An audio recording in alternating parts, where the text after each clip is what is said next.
So মাননীয় মন্ত্রী, আজকে আমরা যাচ্ছি জাফলং এর পথে এবং বাসে করে যাচ্ছি। সো এটা কি উদ্দেশ্যে আজকে আসলে বাস যাত্রাটা যদি একটু বাস যাত্রার বলতে আমরা এখানে অনেকজন আমাদের সম্মানিত সচিব মহোদয়রা আছেন, যে রেলওয়ে সচিব আছেন, আমাদের শ্রম সচিব আছেন, আমাদের পরিকল্পনা মন্ত্রণালয়ের ভৌত অবকাঠামোর সচিব আছেন, আমাদের রেলওয়ে ডিজি আছেন, আমাদের ডিজি প্রধান প্রকৌশলী আছেন, সড়ক ও জনপথ বিভাগের প্রকৌশলীরা আছেন। আহ, আমরা যে আপনারা জানেন, সিলেট তহবিল মহাসড়ক এক্সপ্রেসওয়ে রোড হচ্ছে এবং এর পাশে আমরা সিলেট টু জাফলং রেলওয়ের সংযোগ দেওয়ার জন্য সেটার আহ, আহ, বর্তমান ফিজিবিলিটি মানে রাস্তার অবস্থাগুলো দেখার জন্য ওনারা সরজমিনে আসছেন এবং এটা দেখার পরেই এখান থেকে ফিরে গিয়ে তারা এটার ফিজিবিলিটি স্টাডি এবং তারপরে স্টেটমেন্ট তারা তৈরি করবেন যত দ্রুততম সময়ের মধ্যে। একই রুটে যেহেতু আমাদের সিলেট তহবিল সড়ক যাচ্ছে, এর পাশে দিয়ে আমাদের রেলওয়ের জন্য একই পাশে আহ, আমাদের কাজ চলবে, যাতে করে আমরা আহ, দ্রুততম সময়ের মধ্যে জাফলং টু সিলেট এবং এই রেলওয়ে লাইনের সঙ্গে করলে আমাদের এখানকার যে পাথর বালি এরপরে বিভিন্ন ধরনের এগুলা ওয়াগনের মাধ্যমে আমরা যেতে পারবো। তো কাজেই এতে গিয়ে রাস্তায় ট্রাফিক যেটা একটা কমে যাবে, অ্যাক্সিডেন্ট থেকে আমরা বাঁচবো, ট্রাফিক লোড কমবে, ক্যারিং চার্জের কস্টিং এবং সিলেট জাফলং পর্যটকের জন্য আলাদা একটা স্পেশাল কম্পার্টমেন্ট দেওয়া হবে, যাতে করে পর্যটকরা কম কষ্টে সমস্ত সাইট সিইং করতে পারে এবং একটা পর্যটনের জন্য একটা পর্যটন সিটি হিসাবে তারপর বর্ষণ পালন করে এবং এখানে পর্যটকরা আসলে যাতে তারা মিনিমাম ফেসিলিটি যেগুলো আছে, নিরাপত্তা, রাস্তা, ওয়াশরুম এবং তাদের একটা বিভিন্ন জায়গায় তারা একটু বিশ্রাম নেওয়ার জন্য এভাবে আমরা একটা মাল্টিপল সিস্টেমে আমরা এটা করতে যাচ্ছি, যাতে করে আপনি জানেন প্রতিদিনই দেশের বিভিন্ন অঞ্চল থেকে আমাদের অজস্র পর্যটকরা আসেন। এই একসঙ্গে তাদের আনা হচ্ছে সমন্বয়। আমরা যেমন ধরেন যে ব্রিজটা হবে রাস্তার জন্য, আমরা এই ব্রিজটাই আরেকটা খরচ না করে এই ব্রিজেই নিচেতে রেল লাইন যাবে, উপর দিকে আমাদের গাড়ি ঘোড়া যাবে, তো কাজে কস্টিংটা কমে যাবে।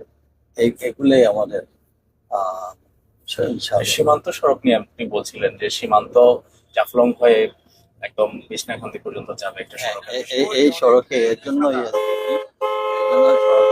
আমরা এই জাফলং থেকে গোয়েন্দাট হয়ে যাতে বিছনাকান্দি তারপরে সাদা পাথর পর্যন্ত যায় এবং ভবিষ্যতে আমরা হয়তো এমনও হইতে পারে সেই রেল লাইনটা গোয়েন্দাটের এদিক হয়ে কোম্পানি হয়ে গিয়ে সাধকের সঙ্গে মিশে যেতে পারে।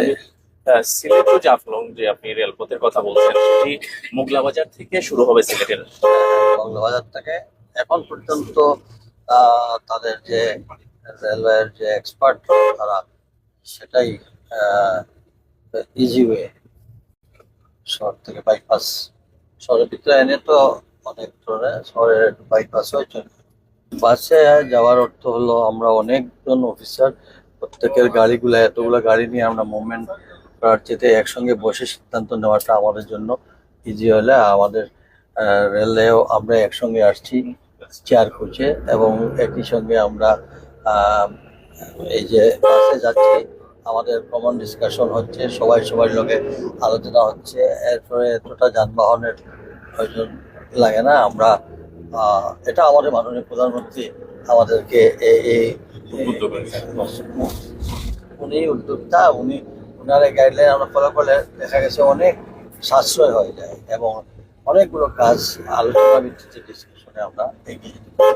মাননীয় মন্ত্রী, আজকে আপনি রাতে দিনের বেলা রেলপথে এসেছেন। রেলপথে অনেক আসলে দুর্ভোগ হয় মানুষের, অনেক ধরনের সমস্যা হয়, সেগুলো আপনি শুনেছেন, তাদের সাথে আলাপ করেছেন নিশ্চয়ই? আমরা বিভিন্ন স্টেশনে নেমেছি, আমরা অনেকগুলো বিষয়ে আমরা আস্তে আস্তে আমরা একটা কমন সিদ্ধান্ত নিয়েছি, যেখানে সরকারের খুব একটা আর্থিক সহায়তার প্রয়োজন পড়বে না, বাট আমরা আহ, হয়তো ঢাকায় ফিরে গিয়ে আমরা বিভিন্ন মানে কোম্পানি যারা সিএসআর এর মাধ্যমে আমরা প্ল্যাটফর্মগুলোকে জনবান্ধব করে তোলা, মানুষের সেবা মানটা, গুণগত মানটা বাড়ায় দেওয়া, এগুলো আমরা কাজ শুরু করে দেখি। ইনশাআল্লাহ মানুষের ইচ্ছা থাকলে সবই হয়। আমার মনে হয় আমরা এটা পারবো, আমরা করে দেখাবো ইচ্ছা।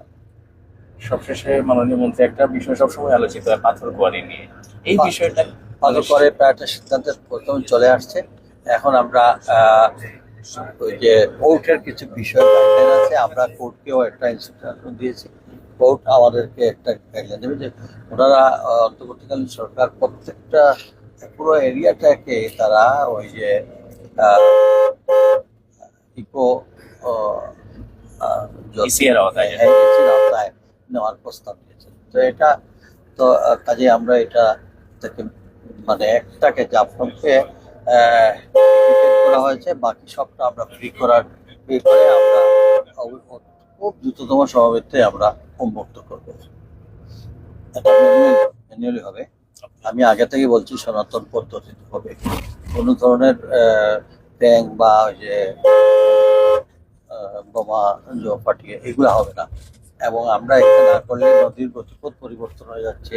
তাছাড়া নদী ভরাট হয়ে যাওয়ার কারণে পানি পাথর সঙ্গে যে বালি আসতেছে, সেই বালিগুলো মানুষের ধানে জমিতে গিয়ে পড়তেছে, ক্ষেতের প্রবলেম হচ্ছে। এগুলার সব কিছু আলোচনা হয়েছে এবং আমরা ইমিডিয়েটলি এটা খুব সহজেই। আপনি এর আগে মালয়েশিয়া ভ্রমণ করে এসেছেন, এই ক্ষেত্রে আমরা দেখেছি যে আপনি কিন্তু মিডল ইস্টে এখন পর্যন্ত আপনার কোনো যাওয়ার পরিকল্পনা আছে কিনা, বা ওনাদের নিয়ে কোনো ধরনের ওনাদের এখানে কিছু যাবেন কিনা? মিডল ইস্টের অনেক সমস্যা আছে, সেগুলো নিয়ে।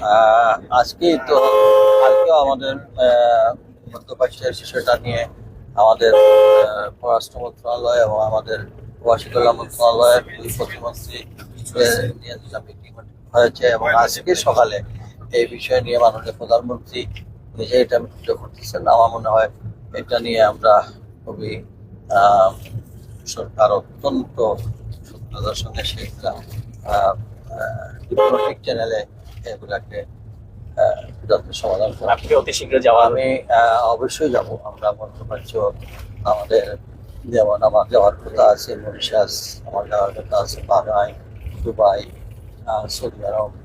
কাজে আমরা এই মালয়েশিয়াটা আমাদের কাছে চ্যালেঞ্জ, আল্লাহর চ্যালেঞ্জ তো মোটামুটি আপনারা ওভারকাম করেছেন ইনশাআল্লাহ। তো আমরা এটা শেষ করে আমরা তাড়াতাড়ি যাবো ইনশাআল্লাহ।